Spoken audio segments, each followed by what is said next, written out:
This is what most people thought of as a Western movie in the late 1940s. A simple story with a true blue hero, a black-hearted villain, and plenty of action. Even in the more mature Westerns by filmmakers like John Ford, there was a nobility to the heroes. And by the early 50s, most outdoor pictures, even the B-movies, were being shot in color. Consider then how unusual High Noon must have seemed in 1952. A stark black and white film with no picture postcard scenery, no action until the final moments, and a hero who wasn't afraid to admit he was afraid. High Noon went against so many conventions of the Western film that it actually angered some people.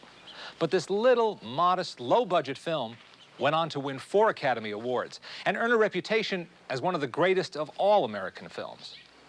Hello, I'm Leonard Maltin, and I'm going to try to explain how High Noon came to be and why it's come to be thought of as a classic. A man alone, driven by his conscience to do what he must do. I could be discussing a Shakespearean drama, but in fact, I'm describing High Noon, a morality play that just happens to be a Western. There is no setting more universal in terms of storytelling than the Old West. Screenwriter Carl Foreman understood that when he conceived his story about a lawman who refuses to desert his town or his responsibility. Foreman's idea proved to be similar to a story that had appeared in Collier's magazine in 1947. So for protection, producer Stanley Kramer purchased the rights. The final screenplay bore little resemblance to the story, except for the theme of the town marshal, named Doane, who decides to face the 4 men who are coming to kill him.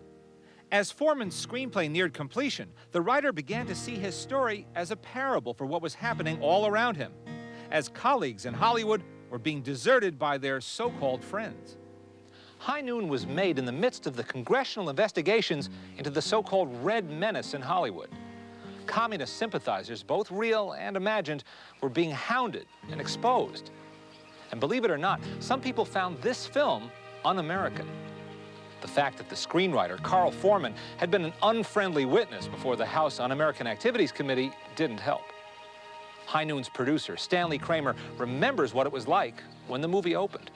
We were picketed by every kind of group in the world, from the Ku Klux Klan to the All-American Activities Committee, or whatever they called it. I think that you stand for what you are. The picture is there. Is it moral? Yes. The marshal leaves the town because the town did not stand behind him against the people who entered. So it's moral. Is it American? I think so. It's a part of the Old West. Is it something that you can truthfully back with your feelings, your emotions, your morals? I did, and I believe in it. Kramer didn't see High Noon as a political picture. Neither did the man he chose to direct the film. Viennese-born Fred Zinnemann had graduated from short subjects and grade B movies to top-drawer feature films in the late 1940s. I had a 3-picture contract with Stanley Kramer's company.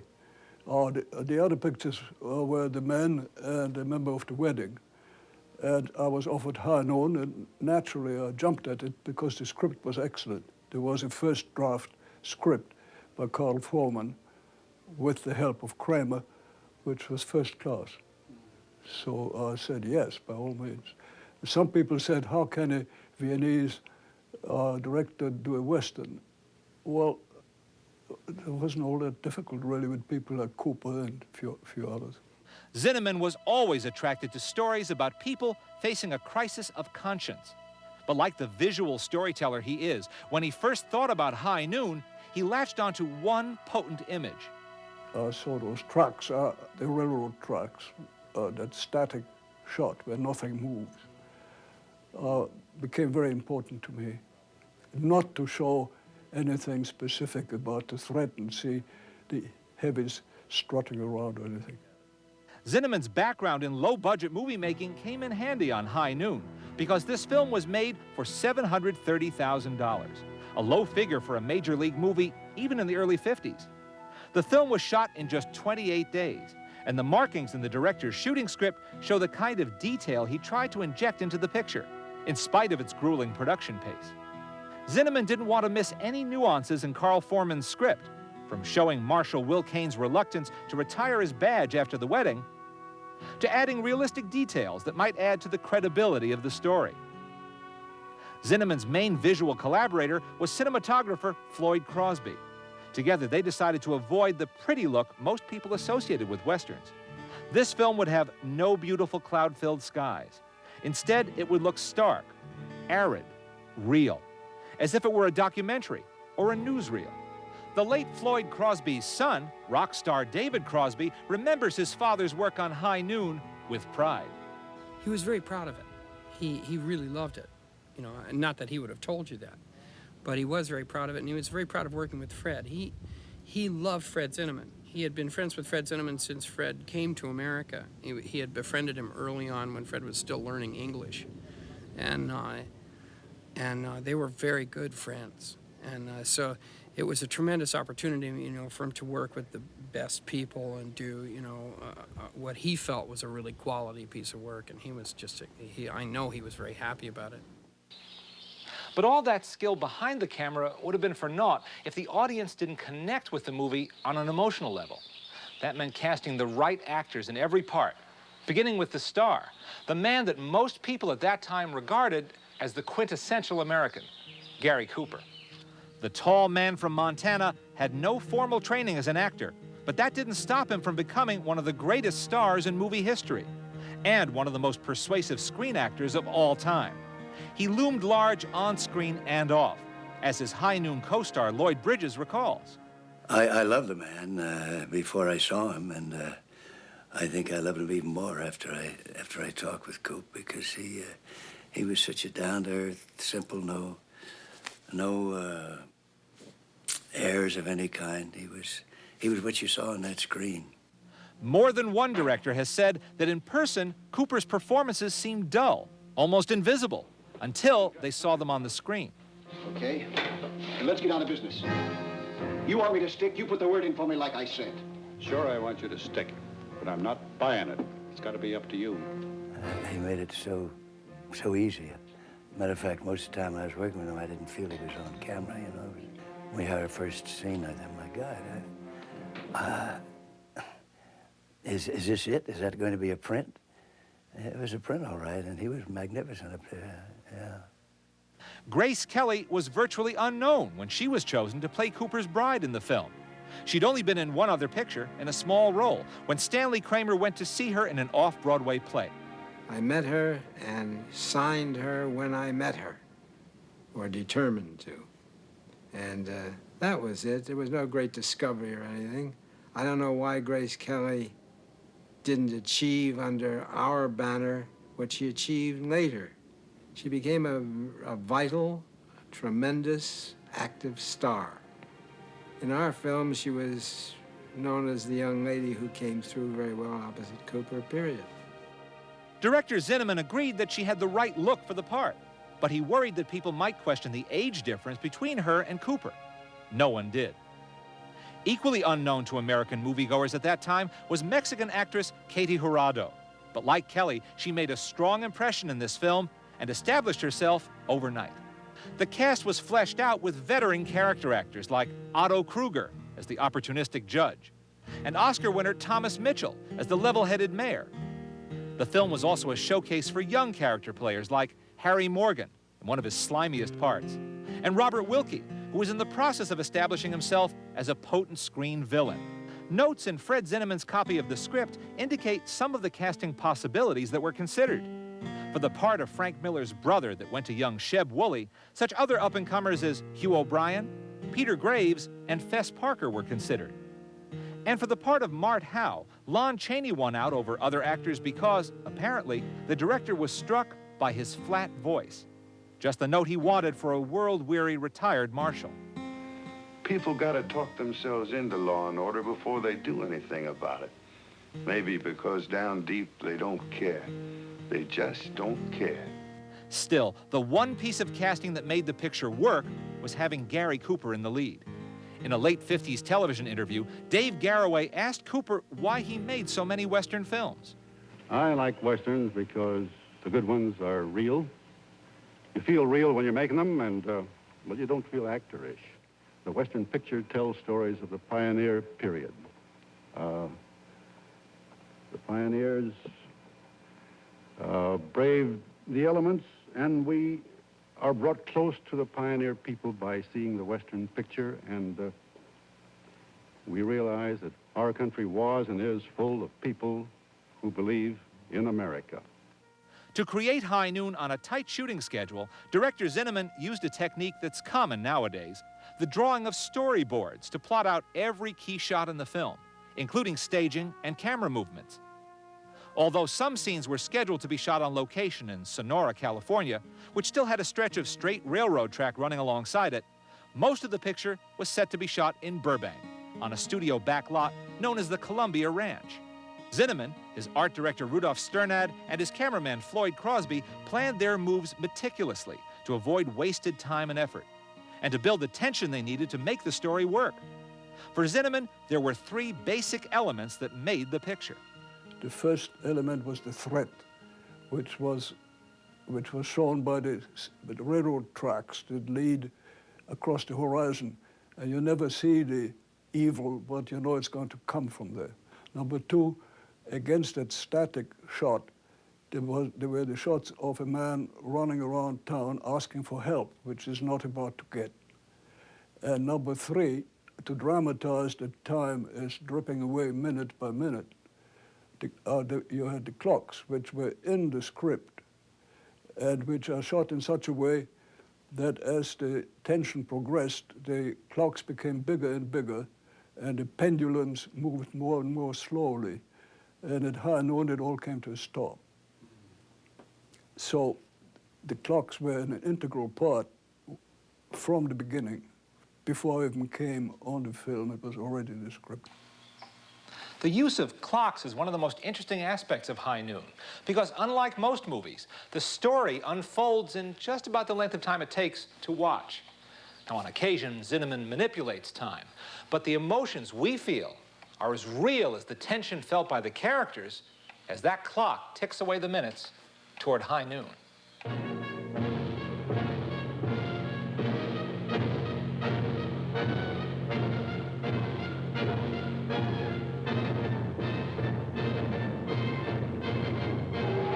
There's also no denying that the film is superbly edited by Elmo Williams and Harry Gerstedt. In spite of meticulous planning, nothing ever goes exactly as planned when a movie is made. The script called for a brutal fight between Marshal Will Kane and his hot-headed deputy. Gary Cooper was reluctant to shoot the scene because he was having back trouble at the time. But he was finally persuaded to do it. My son Bo was about 6 years old at the time, and he'd heard about this fight, and of course wanted to see it. So there was a hayloft up above where we were going to fight. So before we started the rehearsal, I snuck him up there and with his mother, and the scene ends with Cooper dousing with this big pail of water, and that was just too much for Bo. He burst out laughing and ruined the take, and we had to do it all over again. But to show what a great guy Coop was, the next day, he had us join him for dinner. He was a sweet man. The director got his shot, and the actor saved his relationship with the star. But on another occasion, the film almost lost both its director and its cameraman. We needed a shot of the train approaching and stopping right in front of the camera. And to get the right angle, we were lying absolutely flat between the two rails with the camera down on the ground. And the train was on a straight line about a mile away, and I gave the signal to start, and on it came. It looked beautiful. And then he let out some white smoke, and that looked great. Then he let out some black smoke, which looked even better. But what we didn't know was it was a signal that his brakes were failing. So we didn't know, so we kept on shooting, and it's coming closer and closer with the black smoke. And I don't know, some people, when it's really life or death, everything slows down. It's a very curious psychological thing. But suddenly, I saw it almost in slow motion. The cameraman grabbing the camera like that, and then trying to pull it out of the way, and then a hook on a tripod hooked on the rail, and the camera fell down. And the train went whomp very fast, right across, and left. And then I looked and I saw the cameraman standing and looking down at it, and the camera was smashed. But the magazine was intact, and the shot is in the picture, the black smoke. With no loss of life or film, production continued, and within a month, shooting was complete. The film then retired to an editing room, where first Zinnemann, then Kramer tried to shape and perfect the story. In the editing process, an entire subplot was dropped. In this deleted scene, actor Jim Brown plays one of Kane's deputies, who's bringing a prisoner, played by stuntman John Daheim, back to Hadleyville. Kramer and his director now felt that these scenes, shot for insurance, lessened rather than heightened the intended suspense. A comic relief scene involving town drunk Jack Elam was also abandoned. Meanwhile, Stanley Kramer was in the process of starting a new company and going to work for legendary Columbia Pictures boss, Harry Cohn. Cohn expressed interest in seeing Kramer's unfinished High Noon, but Kramer put him off. He didn't think Cohn would like it. But one weekend, Cohn simply borrowed the print without Kramer's knowledge. Well, I went in Monday morning, stormed into his office where he sat, surrounded by the Oscars, past replicas of all the Oscars. I said, Harry, that stinks. How dare you take a film which isn't a Columbia film, as a United Artists film, and take it and run it without my permission? He said, oh, come on, kiddo, don't make a big fuss. Listen to the kid, he said to somebody in the office. He said, what difference does it make? So I ran it. It's a piece of junk anyhow. Well, it was High Noon, and he made a mistake, a big one. Now, in fairness to Harry Cohn, the print that he saw of High Noon was missing one crucial element: music. You don't have to be an expert to know how much music can add to a movie. But in this case, the music was so unusual, so revolutionary, in fact, for its time, that it added a whole dimension to the picture. Here's what I mean. Most movies of the 1950s opened with a fanfare, a big orchestra. Here's what you heard at the beginning of High Noon. It was the versatile film composer Dmitri Tiomkin who wrote this song and devised this presentation, as spare and low-key as the film itself.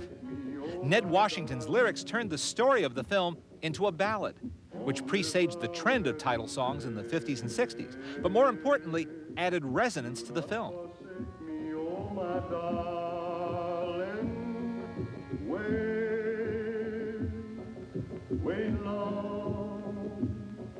The man who sang the song on the soundtrack of High Noon had been a cowboy star on screen and was a top recording star in the Western field. His name was Tex Ritter. When my father was asked what his highlight was of his career, he would have to say that it was the night of the Academy Awards when he sang the song, Dmitri Tiomkin, Ned Washington's song, Do Not Forsake Me, Oh My Darling, when he sang it for the Academy, and then, of course, that night it won Best Song. I'm real proud that in some way it's filtered down to my family, and then my kids, will always watch this film. For all its success, High Noon had a curious aftermath for several of its key participants. Screenwriter and associate producer Carl Foreman had fled from Hollywood and was living in exile in England by the time the film was finished.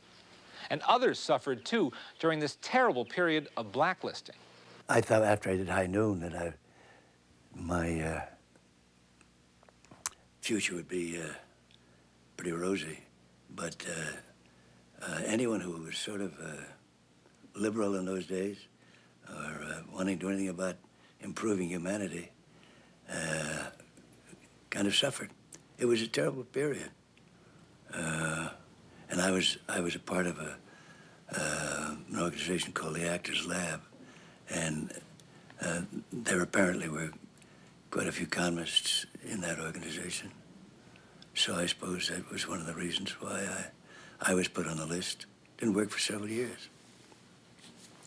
My dad had a real tough time because of it for a long time, and he was, I think, one of the best cinematographers that came out of early filmmaking, and had a long career that could have, where he was denied access to the tools that he would have loved for a long period of time. I think it was shameful. Evil